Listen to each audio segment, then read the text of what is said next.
Okay, most people have come in, all gone out.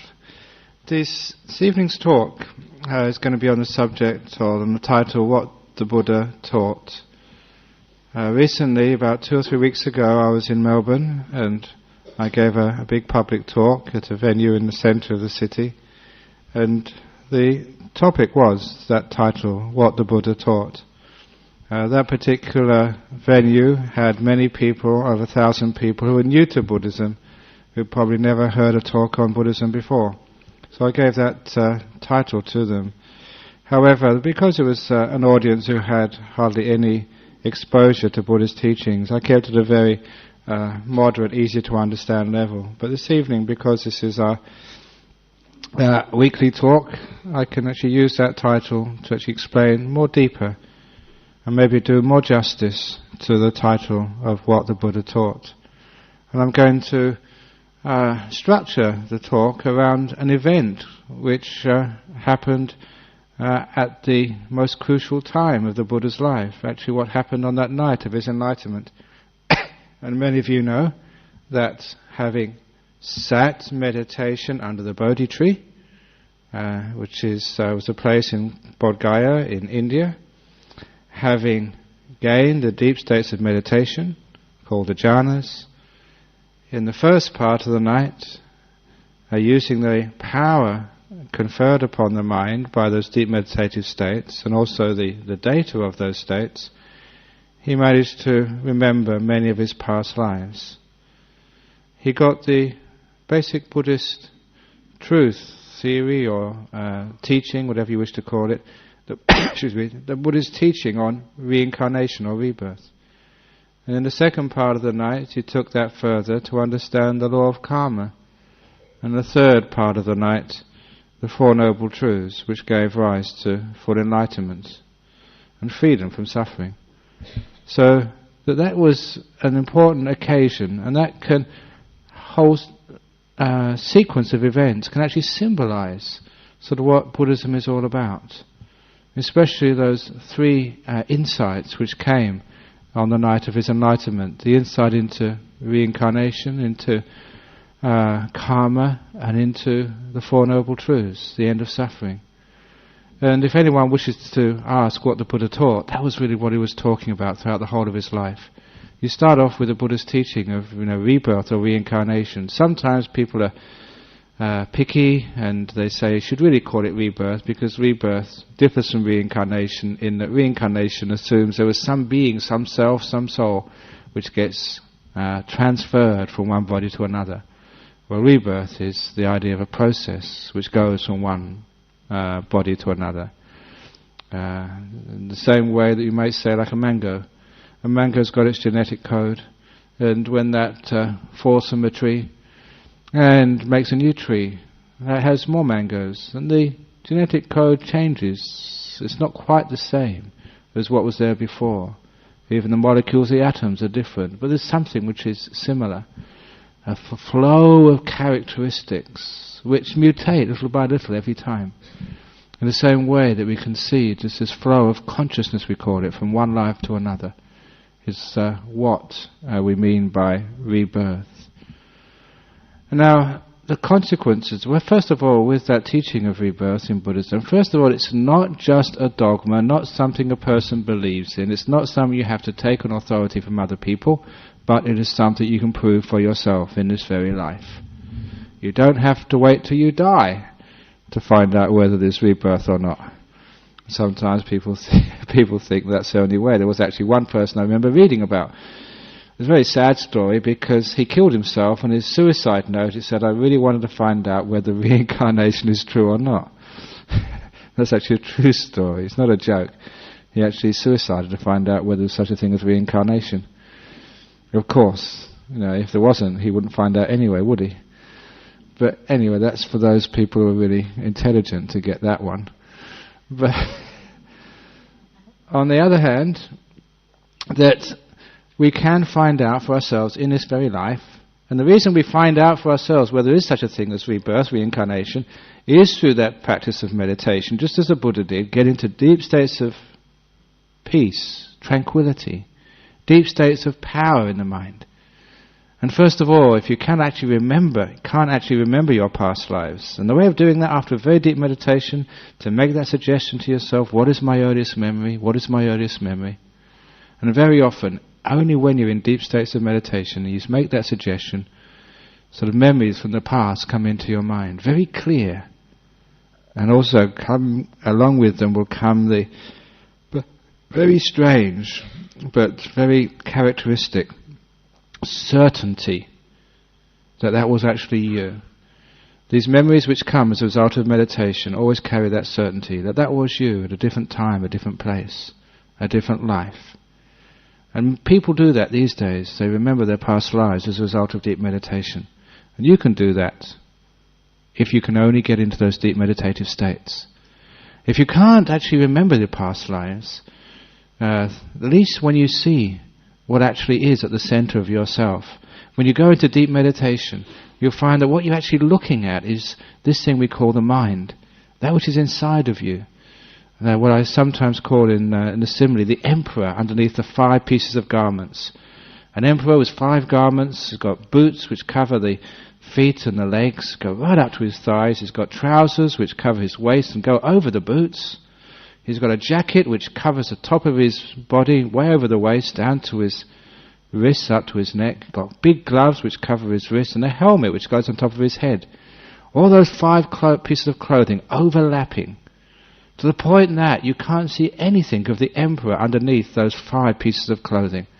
So you don't really know who's actually underneath all of this. And in that simile, the emperor stands for you, the mind, the soul if you like, whatever you wish to call it. That which is at the heart of this thing which you call you. And the 5 pieces of clothing are the 5 senses of seeing, hearing, smelling, tasting and touching, which covers up this thing deep within us. And the whole idea of meditation is to take off those 5 pieces of clothing. Like you take off the clothes of the emperor to find out whether the emperor is a man or a woman, whether he's Australian, Sri Lankan, Thai, or African, or American, or what. Find out exactly what's underneath this. You take off the clothes of the 5 senses, then you see what's underneath. The whole point of the meditation is to subdue the 5 senses, to calm them down, so you can see what lies underneath. That's why when you're sitting, we close our eyes so we don't see. After a while we don't hear. We don't feel the body, we don't smell, we don't taste. What's left when the 5 senses stop? It has to be just this mind, what in Buddhism we call the 6th sense. And when you see that mind in deep meditation, you come face to face with it, and you get familiar with it. There's one thing which becomes very obvious.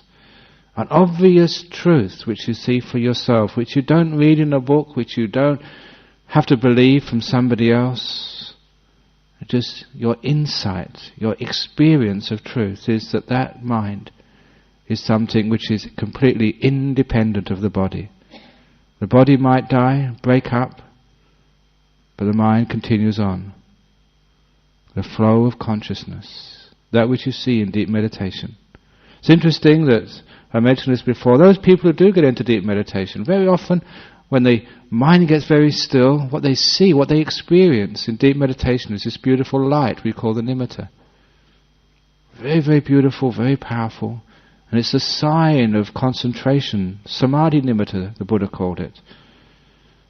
It's also the sign of the mind, reflecting that which we know as the mind. And it's very similar to those people who have experiences of death, out-of-the-body experiences, of people who remember their past lives.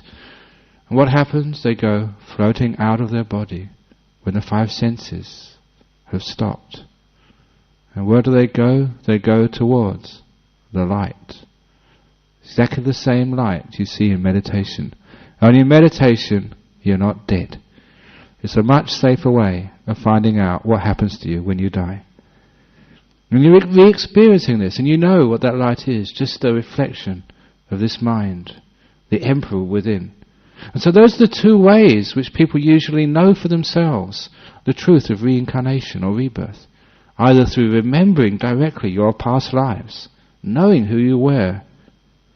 I was telling somebody the other day, I remember reading an article of a British comedian called Roy Hudd. Some of you may know the guy. And he may not know that one time that he got lost in London, even though he was a Londoner. He got lost and took a wrong turning. And when he went down a street, according to this article, he felt extremely strange. The hair on the back of his head came up. It was weird, it was strange, because memories started to come back to him. He realized on that street he'd lived before, in a time long ago.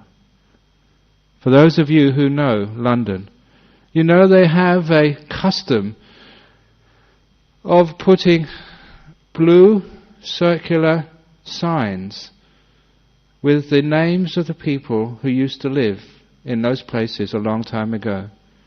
They may be scientists like Sir Alexander Fleming, who developed penicillin, and maybe Winston Churchill, or whoever was famous and lived in those old houses. They would put signs to tell people. When he came to this house, he saw the sign, but he knew who lived there before. For anyone who knows the history of entertainment, in the late 19th century, early 20th century in London, one of the most famous and popular music hall comedians was a person called Dan Leno. He lived in that house, and the comedian Roy Hudd knew that that was him in the previous life. Before, he was a music hall entertainer. In this life, a television comedian.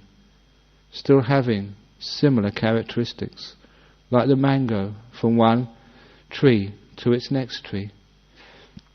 But interestingly, he knocked on the door. I remember reading in the article. And of course, being a well-known personality in England, they opened the door straight away, wondered what he was doing there. And he took them on a tour of the house he'd never been in before.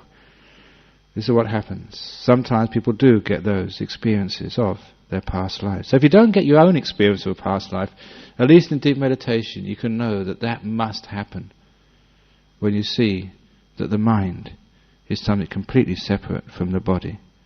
And it does not depend upon an active brain. As was reported in the Lancet, the British Medical Association journal, out-of-the-body experiences only happen when a person is brain dead, when the brain is not active. That's one of their findings. Professor Pim something or other in Holland did the research in the Netherlands and printed in the Lancet journal of the British Medical Association about a year ago, I think. The point is that it can be proved. The next part is the consequences of rebirth. If there is such a thing as rebirth, that actually tells you many of the ideas of Buddhism.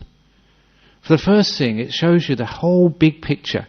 Instead of just looking at one life, we have this huge panorama of many lives. And this is what the Buddha taught. When you look at many, many lives, when a person dies young. Just yesterday I came in here especially for a ceremony of a young man, James Dean his name was, who died in England, only 21. His story was in the newspaper this morning. I remember reading it at a monastery.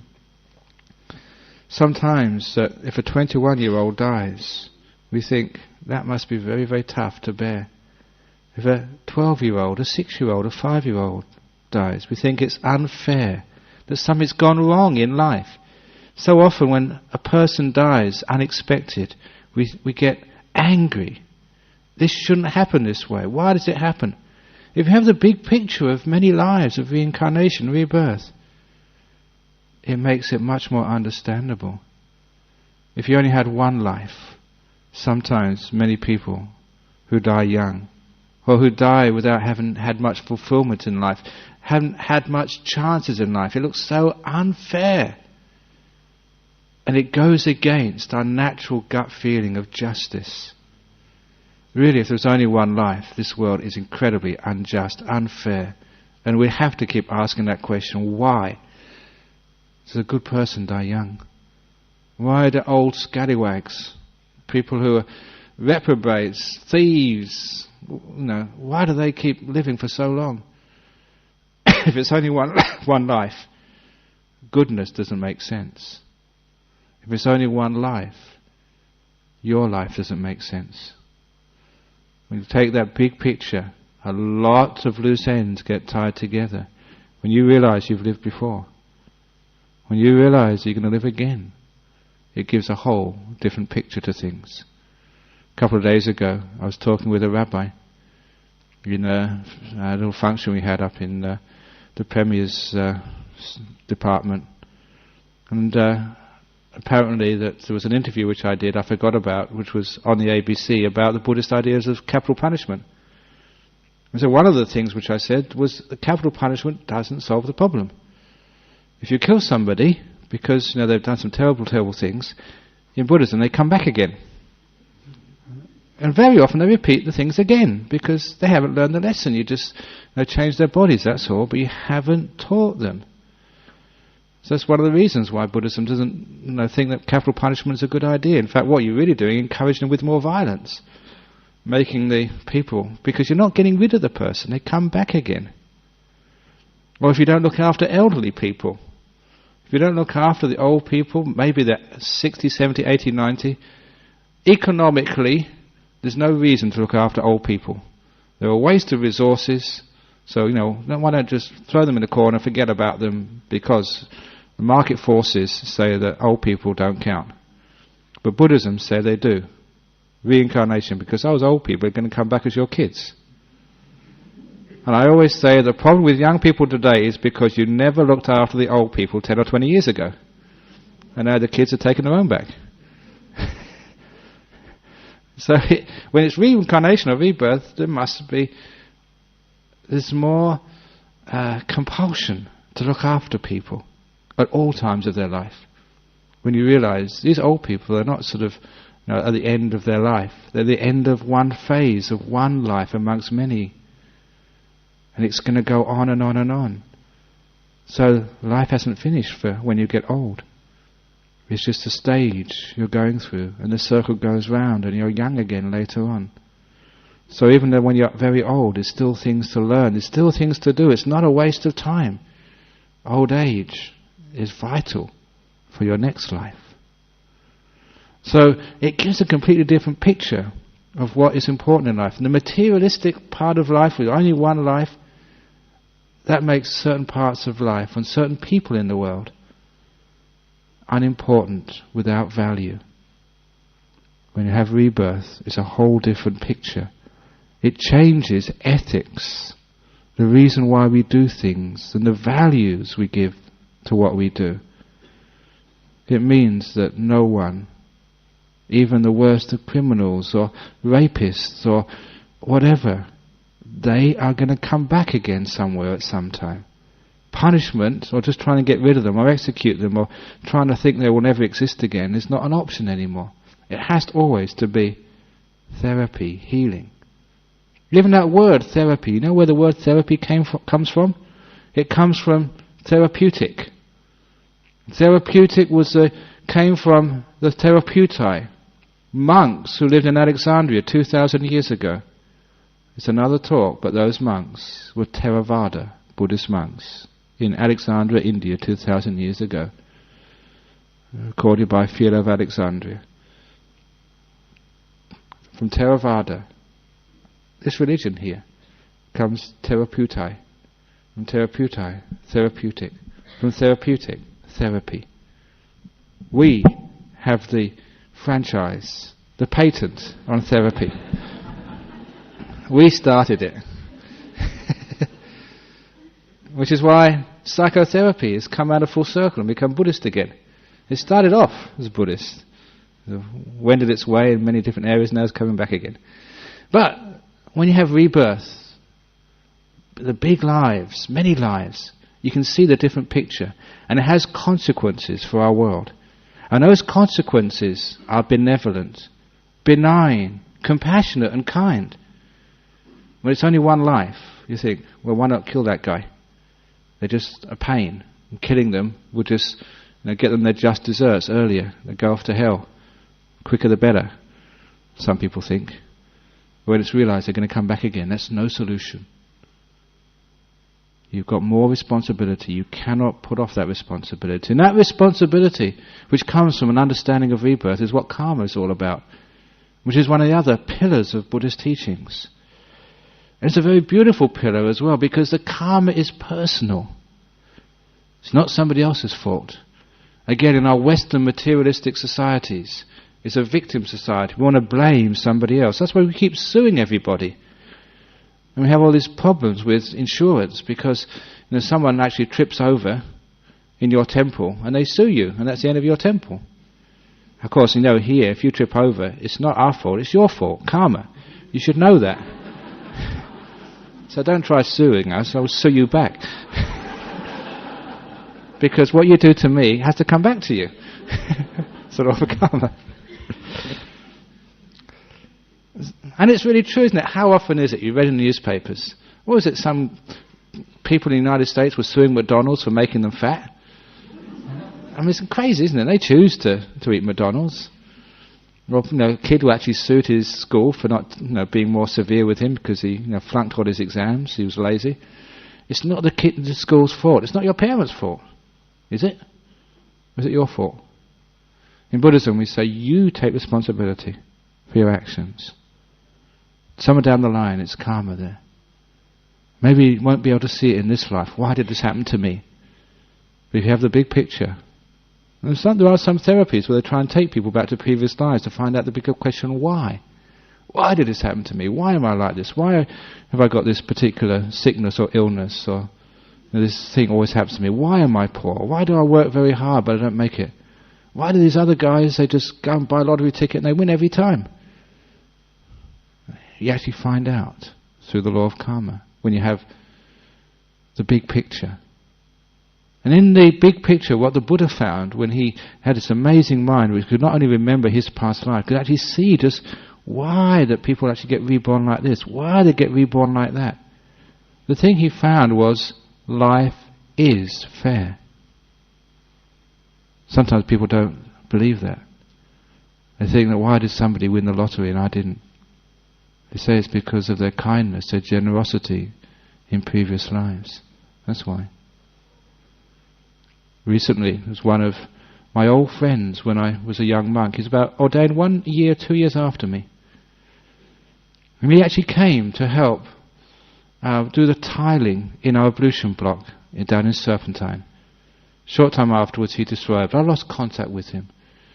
But more than that, being a disciple of my teacher Ajahn Chah, he worked hard to build a special hut, a special kuti for my teacher for the time he was sick. And he worked so hard on that.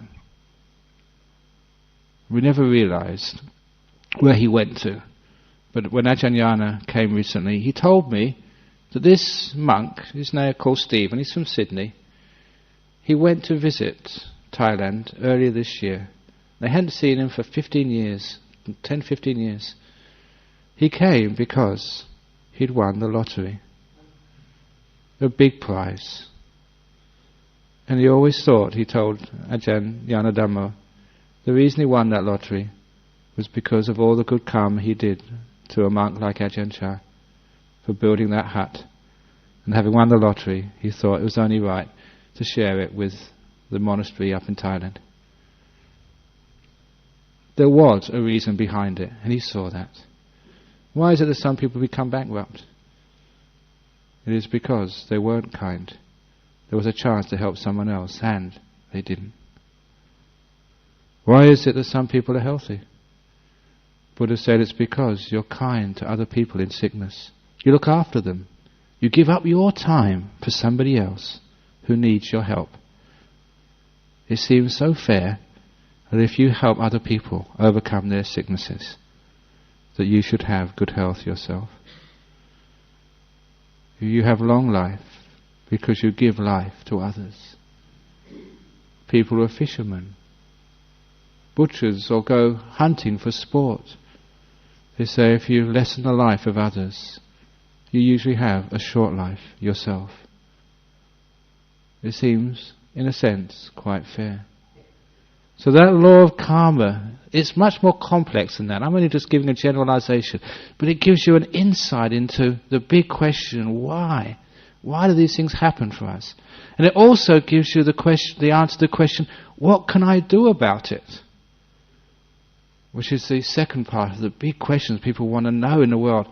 There's pain, there's suffering, why? Where did it come from? And now what can I do about it? And the Buddha says there's always something you can do about it.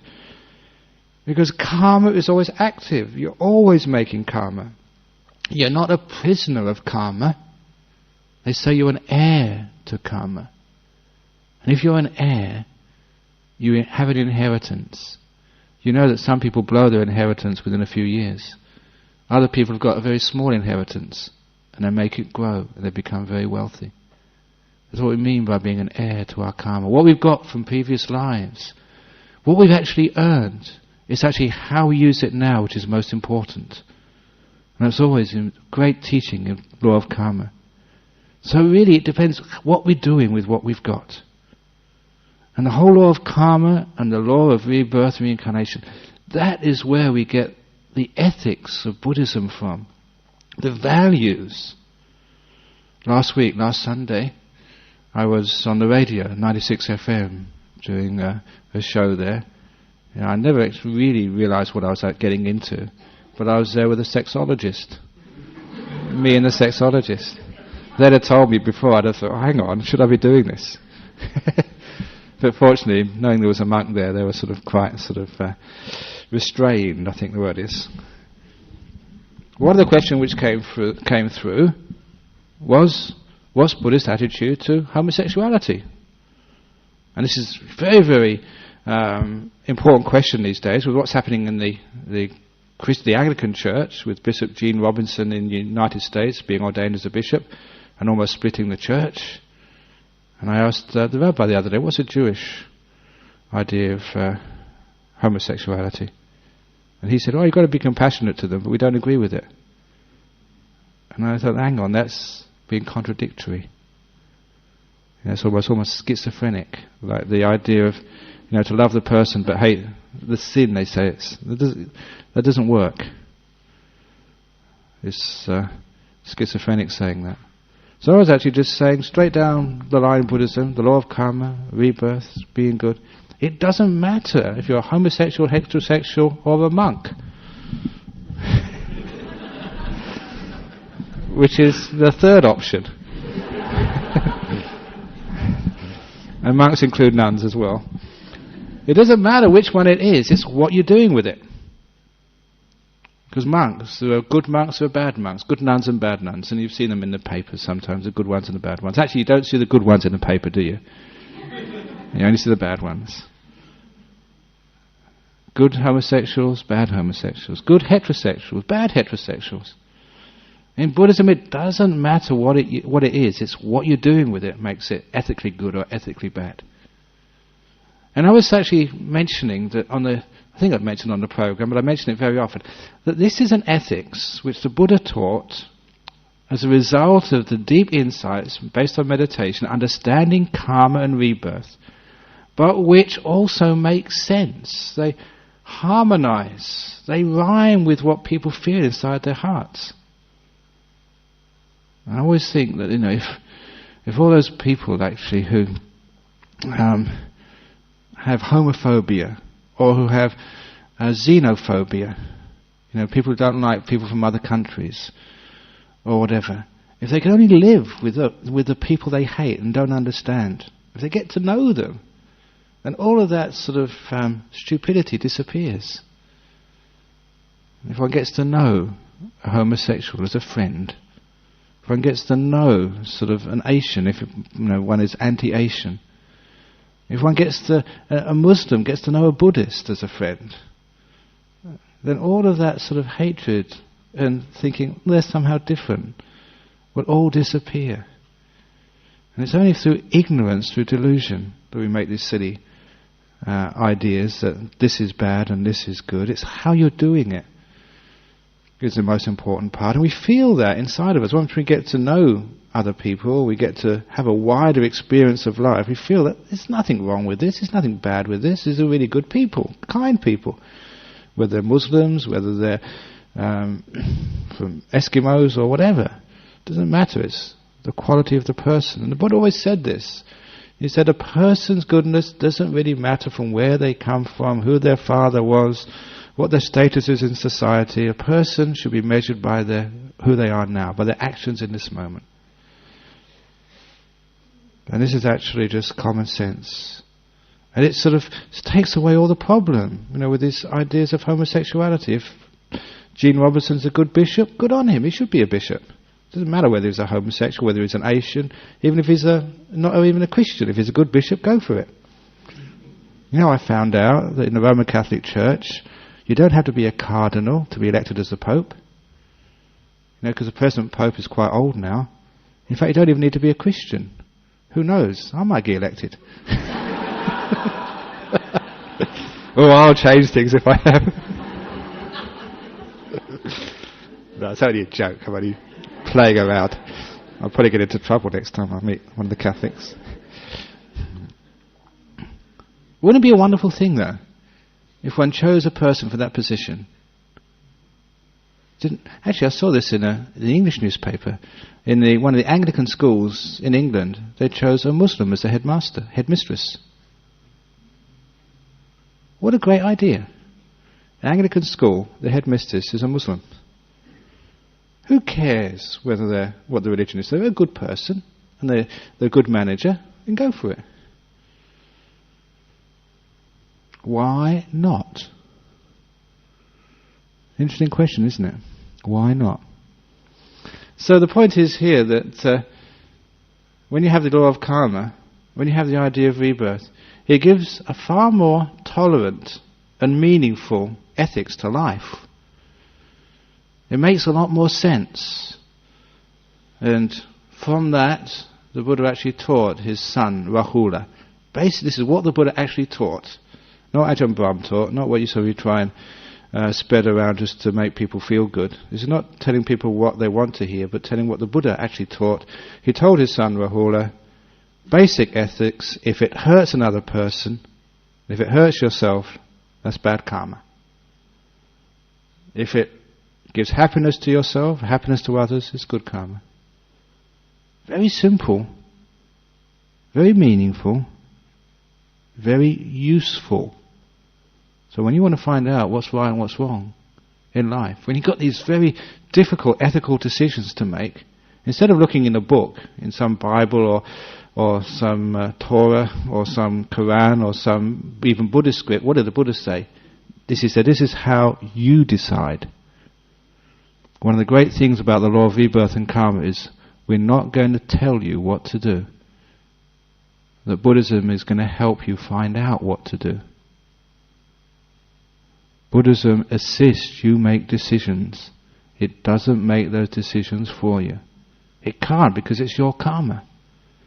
In other religions, it's too patriarchal, too hierarchical. You should do this. You can't do that. And if you mess around again, you're not allowed in Dhammaloka Buddhist Center Nollamara ever again. You're blacklisted. We don't have that. And because it's against sort of the fundamental teachings of the Buddha. So you're advised and helped to make those decisions yourself. Is it going to help someone? Help yourself. Is it going to hurt others? Is it going to hurt yourself?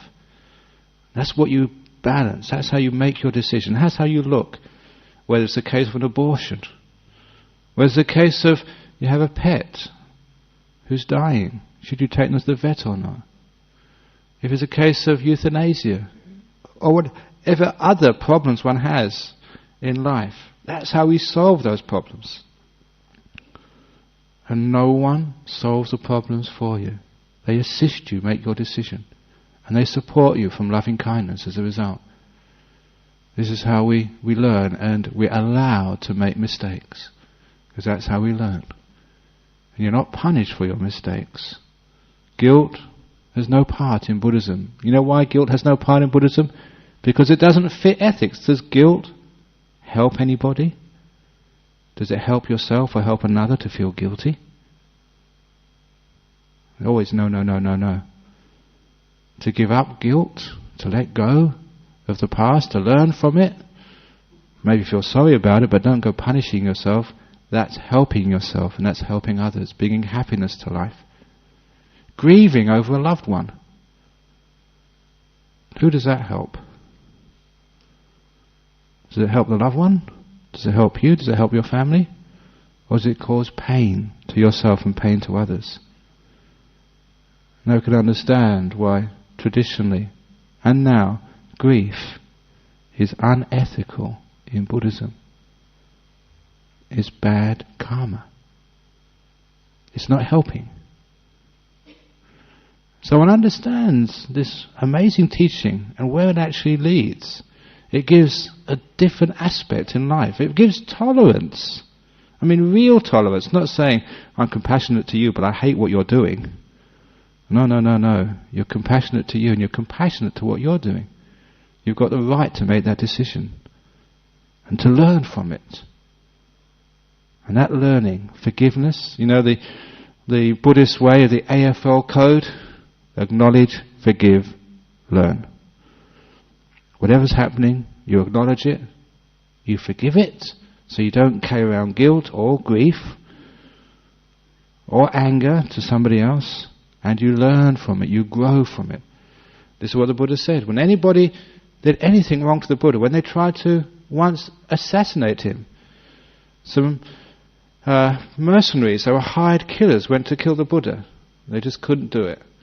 Because someone like the Buddha is just so kind and so soft. Even the worst murderers, they come close to the Buddha and they're, he's just too soft. You can't kill someone like that. It's just so nice. And so they said sorry. They put down their sword and said, look, I came here to kill you. I just can't bring myself to do it. And all the Buddha would do is say, acknowledge your mistake. Learn from it. And that's growth in the Dhamma. That's how we grow in the spiritual life. Acknowledging, forgiving, learning from it. There's no punishment. There was no sort of, go and bow 100 times to the Buddha statue next time. That sometimes I give, sometimes some of the young monks or anagarikas, they make mistakes in my monastery and they feel so guilty, they want me to punish them, so I give them 50 strokes of the cat. I do, 50 strokes of the cat. We've got a little cat there called Kit Kat. They've got to stroke it 50 times. It's called the punishment of 50 strokes of the cat. They're going to be kind and compassionate to someone. Isn't that a wonderful punishment? Instead of like hurting yourself or hurting someone else, 50 strokes of the cat means 50 strokes of our monastery little cat.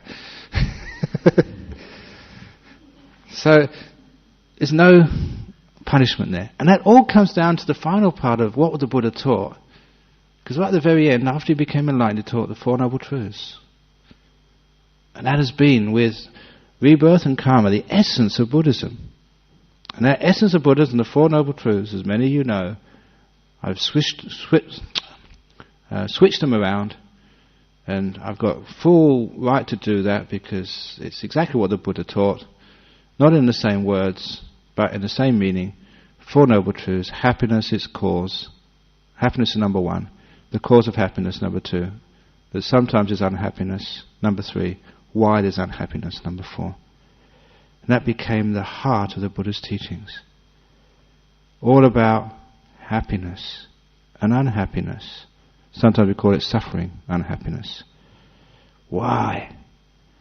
So it was something which was showing the workings at a deeper level of karma, because this is what all karma is. How to be happy. Why sometimes is unhappiness.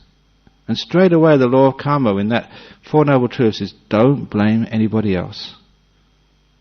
If you try blaming other people, you're just wasting the time, looking in the wrong place.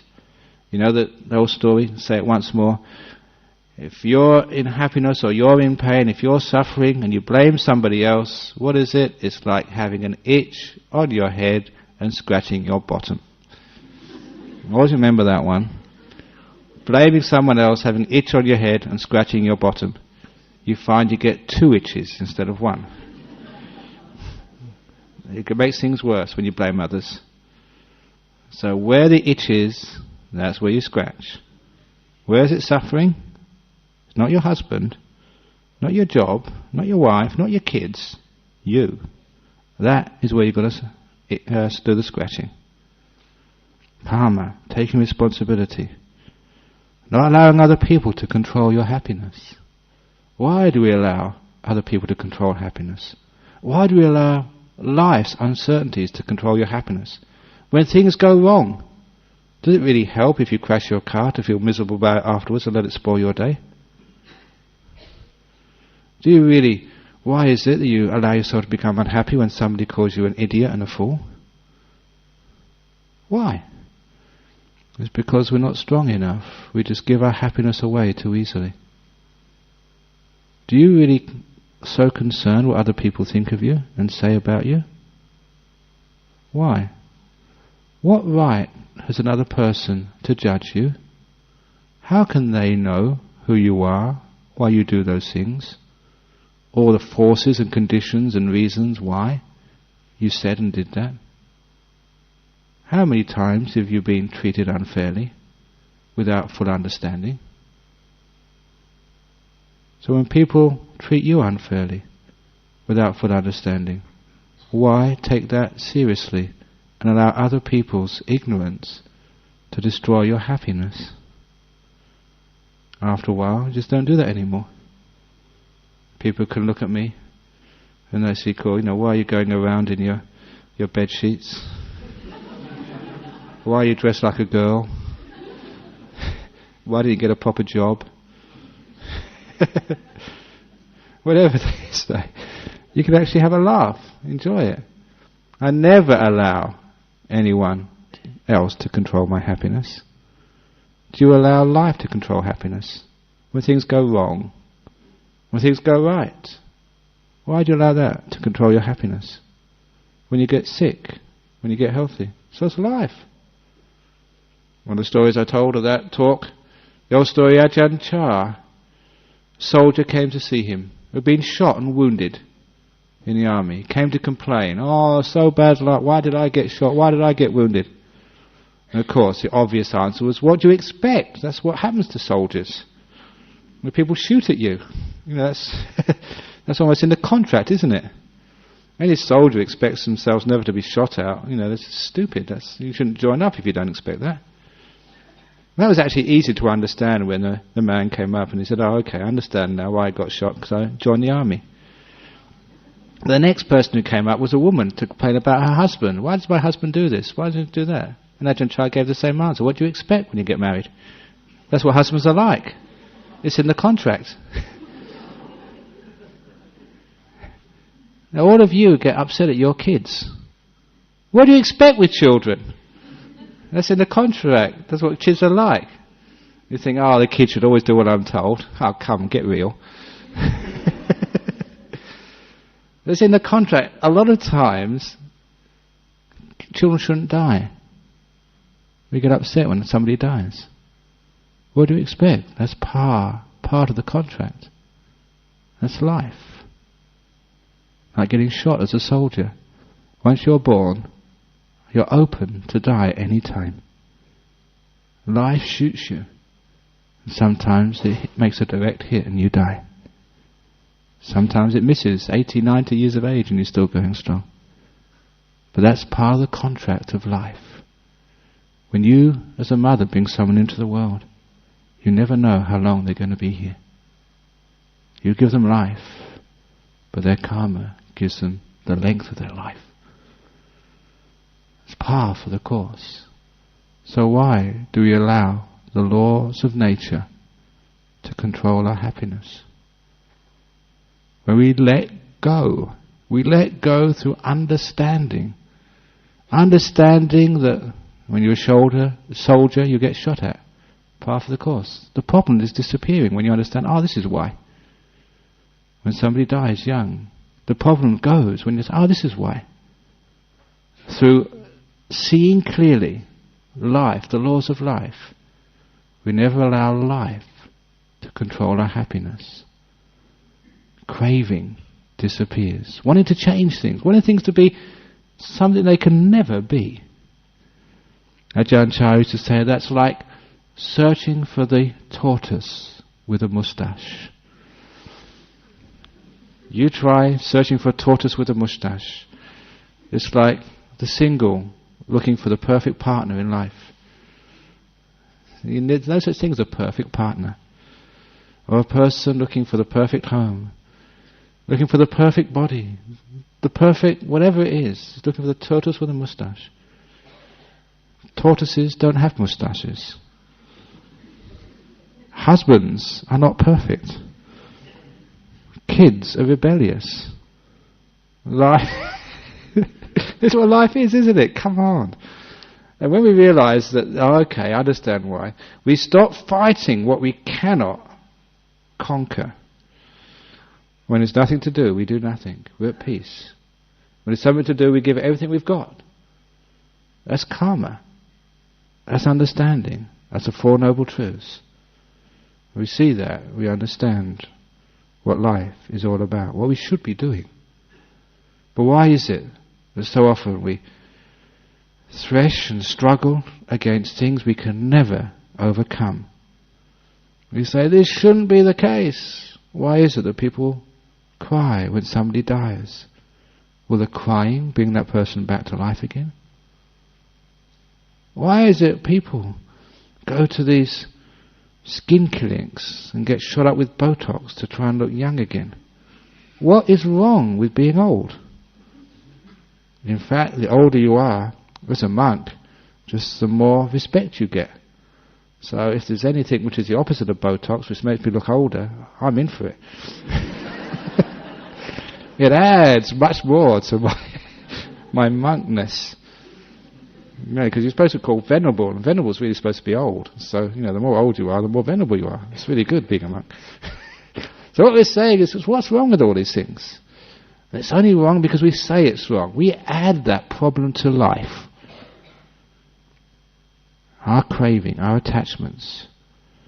And that's where the problem lies. So, when we understand this, so much of what you hear here on a Friday night, what you read in Buddhist books, what makes Buddhist popular, because it's talking about not what's going to happen to you after you die, not some sort of philosophy, whether there's a soul, there's not a soul, not some sort of far-reaching thing about the nature of the universe and who created it, whether it was created. It's down to earth, your happiness, what really affects your everyday life. The problem of happiness is something vital to every being, not just human being, every moment of the day. That's why spirituality will always be vital to every being, every moment of the day, when it's a spirituality not about some theory, what will happen to you after death or in some other world or where the world came from or whatever, but because it refers to what every person can experience as their happiness and their suffering right now. Karma, that you are in control of that if you want to be. You can always do something about it. Victim is just a dead-end street. Karma gives all sorts of possibilities, all sorts of openings, all sorts of reasons why, and also answers to what you're going to do next. Not being told, but seeing it for yourself, being encouraged. The independent personal religion of the 21st century. All 26 centuries old. Taught a long time ago by the Buddha, so ahead of his time. This is what the Buddha taught, why it's so relevant today, and why monks like myself get so busy teaching just what people know in their own hearts, what they know they should be doing. This is what the Buddha taught. Basically, in brief, all about rebirth. You can know that for yourself. Karma. The deeds of body, speech and mind. How you make happiness. How you sometimes make the opposite, problems and suffering in your life. And actually the details of that, the Four Noble Truths. When there's something to do, give it everything you've got. When there's nothing to do, let go. Do nothing. Four Noble Truths, and you find you are in the driving seat of your happiness. And you practice this way, and if it doesn't produce the goods, if you don't get happier and happier, if you follow the instructions and it doesn't work, remember, you can always ask for your money back. Because you don't pay any money, it's no problem. So that's the talk this evening on what the Buddha taught.